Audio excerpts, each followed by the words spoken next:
Assalamualaikum saudaraku yang beriman. Pada kesempatan kali ini saya ingin membahas tentang kisah pencabutan kaki ular oleh Allah. Maka tonton sampai habis biar tidak gagal paham. Dan jangan lupa subscribe dan tekan lonceng supaya tidak melewatkan notifikasi dari channel saya selanjutnya. Kisah tentang Allah mencabut kaki ular adalah cerita yang berkembang dalam tradisi lisan di berbagai budaya dan sering dikaitkan dengan tafsir kisah Nabi Adam dan Hawa di surga. Namun, kisah ini tidak terdapat dalam Al-Quran atau hadits sahih, melainkan berasal dari cerita-cerita tambahan yang masuk dalam kisah-kisah Israiliyat, cerita yang berasal dari tradisi Yahudi atau Nasrani. Kisah legenda, Allah mencabut kaki ular. Dikisahkan bahwa setelah Allah menciptakan Nabi Adam dan Hawa, mereka tinggal di surga dengan kebahagiaan penuh. Namun, Allah memberikan satu larangan, mereka tidak boleh mendekati atau memakan buah dari sebuah pohon terlarang. Pada saat itu, iblis yang sudah diusir dari rahmat Allah merasa iri dan dendam kepada Adam dan Hawa. Iblis ingin menggoda mereka agar melanggar perintah Allah. Dalam salah satu versi cerita, iblis memanfaatkan seekor ular untuk melaksanakan rencananya. Ular, pada masa itu, dikisahkan sebagai makhluk yang memiliki kaki dan tubuhnya tegak seperti manusia. Ular dianggap makhluk yang cerdas dan licik. Iblis membujuk ular untuk membantunya masuk ke surga dengan cara membawa dirinya ke pohon terlarang. Ketika ular setuju membantu, iblis menyusup ke dalam tubuh ular dan menyamar. Ia mendekati Hawa dan membujuknya untuk memakan buah terlarang, dengan mengatakan bahwa buah tersebut akan memberikan mereka keabadian dan kebijaksanaan. Hawa pun tergoda, memakan buah itu, dan memberikan sebagian kepada Adam. Setelah itu, keduanya menyadari kesalahan mereka dan merasa malu karena aurat mereka terbuka. Sebagai hukuman atas pelanggaran ini, Allah mengusir Adam, Hawa, dan iblis dari surga. Ular yang membantu iblis juga dihukum. Dikisahkan bahwa Allah mencabut kaki ular sehingga ia harus merayap di tanah sepanjang hidupnya. Selain itu, ular dijadikan sebagai makhluk yang ditakuti dan dijauhi oleh manusia. Analisis kisah. Meskipun kisah ini populer di beberapa tradisi, perlu ditekankan bahwa 1. Al-Quran dan hadis sahih tidak menyebutkan peran ular dalam kisah Nabi Adam dan Hawa.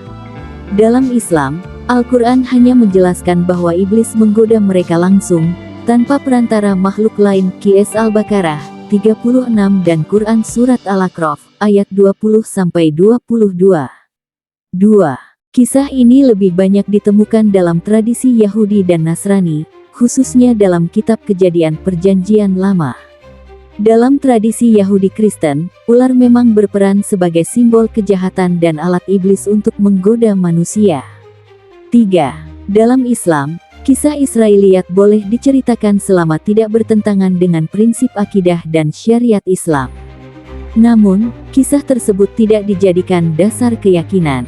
Pelajaran yang dapat diambil. Meskipun kisah ini tidak autentik dalam Islam, ada beberapa hikmah yang dapat dipetik. 1. Waspada terhadap godaan, iblis akan menggunakan berbagai cara untuk menyesatkan manusia, baik secara langsung maupun tidak langsung. 2. Akibat dari pelanggaran, segala pelanggaran terhadap perintah Allah membawa konsekuensi, baik di dunia maupun di akhirat. 3. Pentingnya sumber sahih, dalam mempelajari agama, penting untuk mengandalkan sumber yang otentik dan terpercaya, seperti Al-Quran dan hadis sahih. Dengan demikian, kisah ini sebaiknya dipahami sebagai cerita yang bersifat legenda dan bukan bagian dari ajaran Islam yang sahih.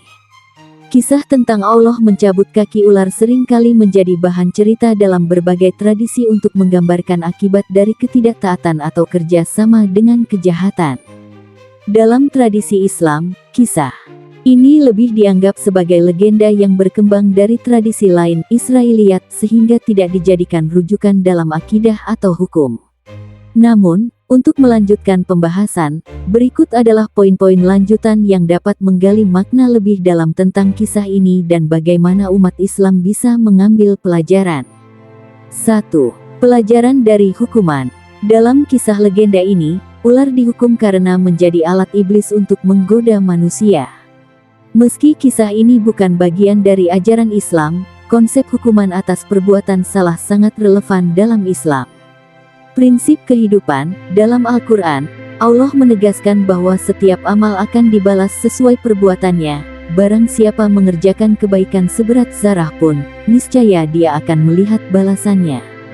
Dan barang siapa mengerjakan kejahatan seberat zarah pun, niscaya dia akan melihat balasannya. Quran Surat Az-Zahra ayat 7-8.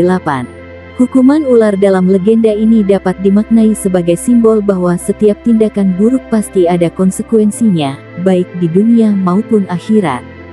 2. Godaan iblis dalam Islam. Dalam Islam, iblis dikenal sebagai musuh abadi manusia. Ia bersumpah untuk menggoda manusia dari segala arah. Quran Surat Al-A'raf ayat 16-17. Iblis tidak memerlukan perantara untuk menggoda manusia, sebagaimana diceritakan dalam Al-Quran tentang Adam dan Hawa.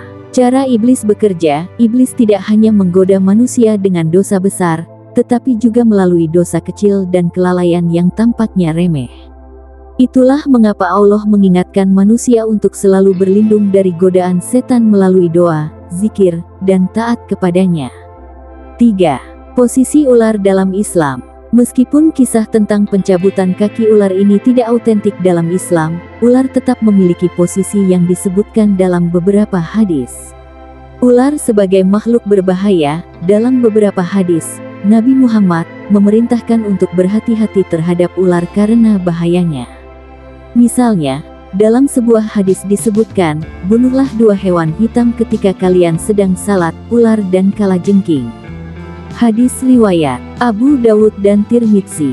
Hakikat ciptaan Allah, dalam Islam, semua makhluk termasuk ular adalah ciptaan Allah yang memiliki fungsi dan tempat dalam ekosistem. Manusia diajarkan untuk menghormati ciptaan Allah, kecuali makhluk tersebut membahayakan. 4. Hikmah dari kisah penciptaan. Kisah Adam dan Hawa mengajarkan kita beberapa hal mendasar dalam Islam. 1. Allah Maha Pengampun. Setelah Adam dan Hawa melakukan kesalahan, mereka memohon ampun kepada Allah, dan Allah mengampuni mereka. Quran Surah Al-Baqarah, ayat 37. Ini menunjukkan betapa Allah Maha Pengampun bagi hambanya yang bertaubat. 2. Kelemahan manusia. Manusia rentan terhadap godaan. Namun, kelemahan ini bukan alasan untuk terus berada dalam kesalahan. Islam mengajarkan untuk selalu kembali kepada Allah melalui taubat. 3. Tugas manusia di bumi. Setelah turun dari surga, Adam dan keturunannya diberi tugas sebagai khalifah di bumi untuk menjaga dan memakmurkannya. Kesimpulan, cerita tentang pencabutan kaki ular hanyalah legenda yang berkembang di luar ajaran Islam. Namun, dari cerita ini, kita dapat mengambil pelajaran tentang bahaya kolaborasi dengan kejahatan, pentingnya waspada terhadap godaan, dan keharusan untuk selalu kembali kepada Allah ketika tergelincir.